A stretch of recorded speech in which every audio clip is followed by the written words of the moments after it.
আগের হাজব্যান্ডের কথা মনে পড়ে না, উনি খুব ভালো ছিলেন। অবশ্যই সে অসম্ভব ভালো ছিল। আর মনে পড়ে কি পড়ে না সেটাকে আপনাদেরকে আমি বলে বেড়াবো যে আমার আগের হাজব্যান্ডের কথা মনে পড়ে, মনে পড়ে, খুব মনে পড়তেছে, খুব মনে পড়তেছে। আচ্ছা, তাহলে একটু আপনাদেরকে বলে বেড়াই। Raunak fashion house. আপু আমার আগের হাজব্যান্ডের কথা খুব মনে পড়ছে, অনেক মনে পড়ছে। প্রতি মুহূর্তে মুহূর্তে, নিঃশ্বাসে নিঃশ্বাসে, বিশ্বাসে বিশ্বাসে কথা বলে যাচ্ছে আপু।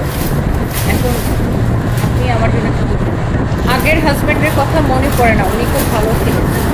অবশ্যই সে অসম্ভব ভালো ছিল। আর মনে পড়ে কি পড়ে না সেটাকে আপনাদেরকে আমি বলে বেড়াবো যে আমার আগের হাজব্যান্ডের কথা মনে পড়ে, মনে পড়ে, খুব মনে পড়তেছে, খুব মনে পড়তেছে। আচ্ছা, তাহলে একটু আপনাদেরকে বলে বেড়াই। Raunak fashion house. আপু আমার আগের হাজব্যান্ডের কথা খুব মনে পড়ছে, খুব অনেক মনে পড়ছে। প্রতি মুহূর্তে মুহূর্তে, নিঃশ্বাসে নিঃশ্বাসে, বিশ্বাসে বিশ্বাসে কথা বলে যাচ্ছে আপু। এখন আপনি আমার জন্য কি করবেন?